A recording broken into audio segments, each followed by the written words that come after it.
Media మిత్రులకి నమస్కారం. Letter head మీద ఒక సమాచారం సందేశాన్ని ఇవ్వడం జరిగింది. రాష్ట్రంలో ఉన్నటువంటి బీజేపీ శ్రేణులందరూ కూడా ఈ అరెస్టుని వ్యతిరేకిస్తూ ధర్నాలు చేయమని చెప్పని వెంటనే భారతీయ జనతా పార్టీ ఒక రాజకీయ పార్టీ తెలుగుదేశం పార్టీలో జరిగినటువంటి అంశానికి మాకు సంబంధం లేదని ఖండన ఇస్తూ ఆనాడు ఆ తయారు చేసినటువంటి నకిలీ ఉత్తరం ఏదైతే ఉందో, నకిలీ ఆ లెటర్ హెడ్ మీద చేసినటువంటి మేడం గారు సంతకంతో చేసినటువంటి లెటర్ ఏదైతే ఉందో దాని మీద దర్యాప్తు చేయమని చెప్పని ఇదే సైబర్ క్రైమ్ కంప్లైంట్ చేయడం జరిగింది. మళ్ళీ నిన్న రాష్ట్ర బీజేపీ అధ్యక్షులు పత్రికా ప్రకటన వారు రాజీనామా చేశారు.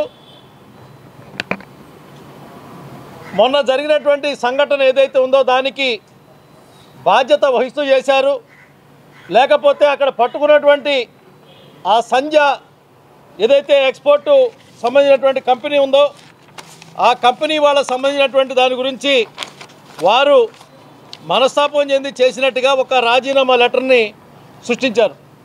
ఇది నకిలీ రిజైన్ లెటర్, నకిలీ Bharatiya Janata party letter head చూపించారు. లెటర్ హెడ్ అదేవిధంగా సంతకం కూడా నకిలీ సంతకం. ఎందుకు ఇంత కర్మ ఒక భారతీయ జనతా పార్టీ వ్యతిరేకంగా ఈ రాష్ట్రంలో ఉన్నటువంటి వైసీపీ పార్టీ యొక్క సోషల్ మీడియాకు వచ్చిందనేది మా యొక్క ఆవేదన, ఆరోపణ.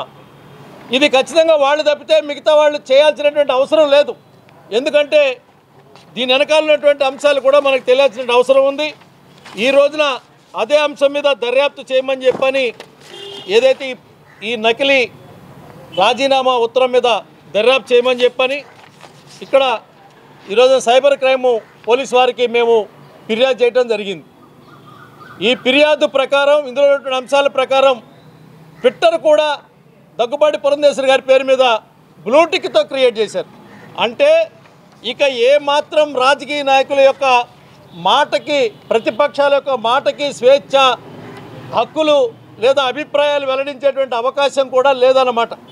దీన్ని బట్టి రాత్రే పదవుల్లో ఉన్నోళ్ళు రాజీనామా చేసేస్తారు, రాత్రే నిందారోపణలకు ఆమోదం తెలియజేసేస్తారు.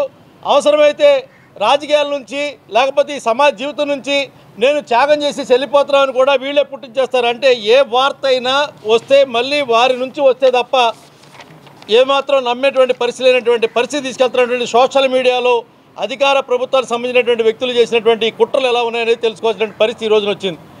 వాస్తవానికి ఈ లెటర్ రావడానికి ఉన్నటువంటి కారణభూతమైనటువంటి అంశాన్ని మీకు తెలియజేసుకున్నాను. ఒకటి, సంజా మెరైన్స్ 1992లో పుట్టినటువంటి సంజా మెరైన్స్ ఏదైతే ఉందో ఆ యొక్క మెరైన్స్ కంపెనీ అధినేత ఎవరైతే వారు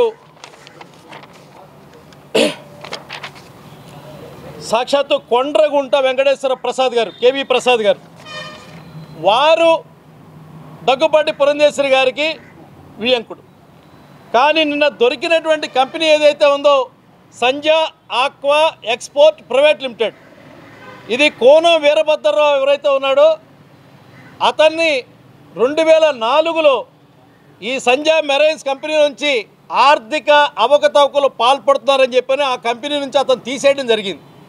అతను తీసేసిన తర్వాత ఈ సంజా మెరైన్స్ ఏదైతే ఆరోపించబడుతున్నటువంటి ఈ యొక్క అబద్ధపు ఆరోపణ ఏదైతే ఉందో ఆ కంపెనీ సంబంధించిన కేవీ ప్రసాద్ గారు వారి బిడ్డల్ని ఆనంద్ కుమార్ని అదేవిధంగా అరుణ్ కుమార్ని చేర్పించుకున్నారు డైరెక్టర్గా. ఈ బయటికి వెళ్ళిపోయినటువంటి ఆర్థిక నేరస్తుడు ఎవరైతే ఉన్నాడో వీరభద్రరావు బయటికి వెళ్ళిపోయిన తర్వాత ఆయన దాదాపు 2005లో ఎప్పుడు తీసేస్తే 2004లో తీసేసిన తర్వాత 2005లో ఆయన సొంత కంపెనీ పెట్టుకున్నాడు. ఆ సొంత కంపెనీ పేరు సంజా ఆక్వా ఎక్స్పోర్ట్ ప్రైవేట్ లిమిటెడ్. ఇది వచ్చి పామర్రు వేదికగా అదొక కంపెనీ అక్కడ నడుస్తూ ఉంటుంది. దీన్ని కనీసం ఇంత పచ్చి నిజము కళ్ళ ముందు కనపడతా ఉంటే సాక్షి పేపర్ అబద్ధాల సాక్షి, మోసాల మీడియా ఒక డైరెక్ట్గా ఆనాడు ఏ రకంగా అయితే అబద్ధాలు రాశారో ఈనాడు కూడా అబద్ధాలు రాసేటువంటి ప్రక్రియ తీసుకొని పచ్చి అబద్ధాలను ప్రచారం చేసేటువంటి పరిస్థితి. కోనం వీరభద్రరావు ఎండీగా ఉన్నటువంటి కంపెనీలో ఆయన కుమారుడు కోటయ్య చౌదరి డైరెక్టర్గా, హరికృష్ణ ఒక డైరెక్టర్గా అన్న కొడుకు, రాంబాబు ఒక దౌడుగా ఒక అన్న కొడుకు, వీళ్ళందరూ కూడా ఎక్కడి వాళ్ళయ్యా అంటే ఈదుమూడి గ్రామం వాళ్ళు. ఈ ఈదుమూడి గ్రామానికి 10 కిలోమీటర్ల దూరంలో మేదరమెట్ల ఉంది. ఎవరిది? అలీబాబా నలుగురిలో ఒక ఆయన వైవి సుబ్బారావు గారిది. ఆ వైవి సుబ్బారెడ్డి గారికి ఈయనకి పూర్తిగా దగ్గర బంధుత్వం, విజయసాయిరెడ్డి గారికి ఈయనకి దగ్గర బంధుత్వం, సాక్షాత్తు కరోనాలో 50 లక్షల రూపాయలు ఇచ్చినటువంటి ఇంకా దగ్గర దాతృత్వం. అదేవిధంగా ఆ ఊళ్ళో ఉన్నటువంటి పూర్ణచంద్రరావు ఎవరైతే ఉన్నారో అతను ఆ ఊరిలో PSCS అధ్యక్షుడు. ఇన్ని రాజకీయంగా సంబంధాలు కలిగినటువంటి వ్యక్తులు, వాళ్ళ దగ్గర వాళ్ళు ఈ ఎక్స్పోర్ట్ కంపెనీలో ఎక్కడో జనవరి 16న బ్రెజిల్ నుంచి బయలుదేరినటువంటిది సాక్ష్యాలన్నీ ఉన్నాయి. ఆ దేశపు అధినేతలకి సందేశాలు పంపించినటువంటి విజయసాయిరెడ్డి గారి ట్విట్టర్లు ఉన్నాయి. ఆ యొక్క బండి ఈ రోజున మార్చి 16, 18 వస్తే దాన్ని సిబిఐ వాళ్ళు పట్టుకుంటే, ఒకవేళ నిజంగా పురంధేశ్వరి గారు వాళ్ళ బంధువులు అయ్యి ఉంటే వీళ్ళు ఎందుకు వెళ్ళి ఆపటం? సిబిఐ వాళ్ళు వస్తే వైసీపీ వాళ్ళు ఎందుకు వెళ్ళి అడ్డం పట్టడం, దాన్ని తీయడానికి వెళ్ళలేదని చెప్పని, వైసీపీ వాళ్ళ కంపెనీ వాళ్ళు ఎందుకు వెళ్ళి సంజయ్ ఆక్వా మెరైన్స్ ఎక్స్పోర్ట్ ఎవరైతే ఉన్నారో వాళ్ళు ఎందుకు వెళ్ళి ఆపటం? ఇవి సాధారణ ప్రజలకు కూడా అర్థమయ్యేటువంటి అంశాలు. ఇటువంటి అబద్ధాలు ప్రచారం చేసి ప్రజల మనసుల్లో చేయడం కోసం అసలు ఇది ఎందుకు జరిగింది? ఎందుకంటే ఈ రాష్ట్రం గంజాయికి, హెరాయిన్కి, కొకైన్కి అడ్డగా మారింది. ఆఫ్ఘనిస్తాన్ నుంచి, ఇరాన్ నుంచి, గుజరాత్లో ముంద్రా ఓడరేవుకు వచ్చినటువంటి దాన్ని పట్టుకున్నటువంటి టాల్కమ్ పౌడర్ని పట్టుకుంటే గుజరాత్లో DRI అధికారులు దాని కేరాప్ అడ్రస్ ఎక్కడంటే విజయవాడలో సత్యనారాయణపురంలో ఒక అడ్రస్లో దొరికింది. సుధా ఆశిష్ అనేటువంటి కంపెనీ. అంటే ఆంధ్రప్రదేశ్ ఒక మూలాలు తగిలినాయి. అక్కడ తీవ్రవాదులకు ఏ రకంగా అయితే హైదరాబాద్ పాత బస్తీలో మూలాలు తగులుతాయో, గంజాయి ఎక్స్పోర్ట్కి, హెరాయిన్ ఎక్స్పోర్ట్కి ప్రపంచంలో ఎక్కడైనా సరే మూలాలు ఆంధ్రప్రదేశ్లో దొరుకుతున్నటువంటి పరిస్థితి. దీనికి ప్రభుత్వం సమాధానం చెప్పాలి. అది 25,000 కోట్ల టాల్కమ్ పౌడరు. ఇవాళ చేపలకు వేసేటువంటి మందు ఈస్ట్ ఏదైతే ఉందో అందులో మైదా, రకరకాల పదార్థాలు కలిపేది. కానీ అందులో కూడా మాదక ద్రవ్యాలు కలుపుకొని తీసుకొచ్చి ఇక్కడ విశాఖలో ఉన్నటువంటి ఈ వైసీపీ అధినేతల యొక్క అనుచరులకి, నాయకులకి అందజేస్తున్నారంటే, పెద్ద ఎత్తున ఒక్కసారి రాష్ట్రంలో ప్రజలు అధికారం మారితే బాగుండని ఓటు ఇస్తే ఆ ఓటు పుణ్యాన్ని ఏం జరిగిందంటే ఈ రాష్ట్రంలో ఉన్నటువంటి ప్రజలు పేదలయ్యారు, పేదలు నిరుపేదలయ్యారు. కానీ ఓటు సంపాదించుకున్నవాడు ఆస్తులు సంపాదించాడు. ఆస్తులు ఎంత సంపాదించాడంటే విదేశాల నుంచి కూడా మాఫియా నుంచి మాదక ద్రవ్యాలు సంపాదించేటువంటి పరిస్థితి ఆంధ్ర రాష్ట్రంలో జరుగుతూ ఉంది. ఈ నిజాలు చెబుతామని చెప్పని ముందే అబద్ధాలని వాళ్ళు వేదికగా తీసుకొని సాక్షి పేపర్లో రాసినటువంటి దానికి సిగ్గుపడవలసిన అవసరం ఉంది. ఎక్కడైనా ఉంటే దొంగోడు ఏమంటే పట్టుకుంటే పోలీసుని చూసి దొంగ నరుతాం. కానీ ఇక్కడ వెరైటీగా ఏమంటే దొంగ నరుతున్నాడు. దీన్ని బట్టి మనం ఆలోచించాల్సినటువంటి అవసరం ఉంది.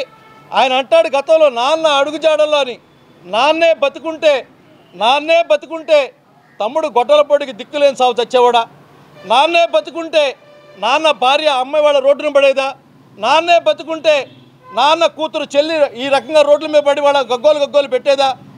ఆ రోజులు ఏ తప్పు అయితే ప్రజలు చేశారో ఆ తప్పు పుణ్యాన జైల్లో ఉన్నటువంటి ఒక నిందారోపణ ఉన్నటువంటి నేరస్తుడు మాఫియా డాన్గా మారాడు ప్రపంచంలో. ఈ రోజున ఎలా అయ్యాడంటే, నేను పేదవాడిని పాదయాత్ర చేస్తానటువంటి పెద్ద మనిషి ఈ రోజున భారతదేశంలో అత్యధిక సంపన్నుడైనటువంటి ముఖ్యమంత్రి, ఆంధ్రప్రదేశ్ ముఖ్యమంత్రి. కాబట్టే పిల్లలను చూడటానికి మహా అయితే సామాన్యుడు బస్సు మీద వెళ్తాడు, బండి మీద వెళ్తాడు, సైకిల్ మీద వెళ్తాడు, లేదా ఎవరన్నా రైల్లో వెళ్తాడు. కానీ ఆంధ్ర రాష్ట్ర ముఖ్యమంత్రి లండన్ వెళ్ళాలంటే 40 కోట్ల రూపాయలు పెట్టి సొంత ఫ్లైట్ వేసుకొని వెళ్తాడు. ఇది ఆంధ్ర రాష్ట్రంలో ప్రజలు ఇచ్చినటువంటి తీర్పు. చేసినటువంటి తప్పు పుణ్యాన ఒక దుర్మార్గుడికి అధికారం ఇచ్చినటువంటి పాపానికి ఈ రాష్ట్రంలో అధికారం చేజిక్కించుకున్న తర్వాత ఈ మాదక ద్రవ్యాలు అమ్ముకోవటానికి చేయడానికి కాదు, మన బిడ్డలు కాలేజీకి వెళ్ళినటువంటి బిడ్డలకి వాళ్ళకి అప్పచెప్పి ఆ బిడ్డలను మాదక ద్రవ్యాలకు అలవాటు చేసి కాలేజీలని మాదక ద్రవ్యాల కళాశాలలుగా, ఆస్థానాలుగా మార్చి వ్యాపారం చేసుకోవడం కోసం వచ్చేటువంటి మన ఇంటి మన బిడ్డల కోసం. సాక్షాత్ ఇది సాక్ష్యం ఏంటంటే రంపచోడవరంలో చాక్లెట్ల ఫ్యాక్టరీ పెట్టారు. తర్వాత వెళ్ళినటువంటి మన యొక్క పోలీసులు పట్టుకున్నారు. అక్కడ రంపచోడవరం చాక్లెట్లో గంజాయి మోతాదుతో చాక్లెట్ తయారు చేశారని. చాక్లెట్ ఒక్కోటి 10 రూపాయలు. చాక్లెట్ తిన్నవాడికి మొత్తం వస్తుంది. ఇది ఎవరంటే ఈ రాష్ట్ర ప్రభుత్వంలో ఉన్నటువంటి మంత్రి కొడుకు ఆ యొక్క ఫ్యాక్టరీ పెట్టాడు. ప్రజలు చేసినటువంటి ఒక్కసారి అవకాశానికి వేసేటువంటి శిక్షలు ఎంత దారుణంగా ఉంటాయో అర్థం చేసుకోవాల్సిన కోర్టు. అబద్ధాలు రాస్తే సహించేటువంటి ప్రజలకు లేదని, ప్రజలు తెలివిగల వాళ్ళ అమాయకులు కాదని, ఇటువంటి దొంగలు దొరికినప్పుడు ఆ దొంగలు మేం కాదు అవతల వాళ్ళని చెప్పేటువంటి క్రమం చూస్తూ ఉన్నాం. అనేక అంశాలు మీ అందరికీ తెలుసు. వాస్తవంగా ఆ రోజు గొడ్డలి పోటీకి చచ్చిపోయినటువంటి వివేకానంద రెడ్డిని నా కన్నుతో నేను పొడుచుకుంటా అని చెప్పాడు. ఎవరు దొంగ అయ్యారు? ఆఖరికి సాక్షాత్తు ఒక కన్ను అవినాష్ రెడ్డి, ఒక కన్ను జగన్మోహన్ రెడ్డి ఈ రోజున ప్రజల్లో హత్య కారణభూతులుగా సిబిఐ వాళ్ళు కేసు బుక్ చేసినటువంటి పరిస్థితి. తస్మాత్ ప్రజలారా జాగ్రత్తగా ఉండాలి. సోషల్ మీడియాలో ఒక కాపు పేరు మీద ఒక కమ్మని తిడతారు, ఒక కమ్మ పేరు మీద ఒక కాపుని తిడతారు. తిట్టేది ఇద్దరం కలిపి ఒక్కడే తిడతాడు. ఆ తిట్టేవాడు ఎవడే అంటే వైఎస్ఆర్సీపీ సోషల్ మీడియాలో ఉంటారు. తస్మాత్ జాగ్రత్తగా ఉండాలా. అబద్ధాలు దగ్గుబాటి పురంధేశ్వరి రాజీనామా గారు చేసినటువంటి పురంధేశ్వరి గారు రాజీనామా చేసినటువంటి వార్తని మేము తీవ్రంగా ఖండిస్తూ వీళ్ళ మీద చర్య తీసుకోవాలని చెప్పని డిమాండ్ చేస్తూ ఉన్నాం. ధన్యవాదాలు.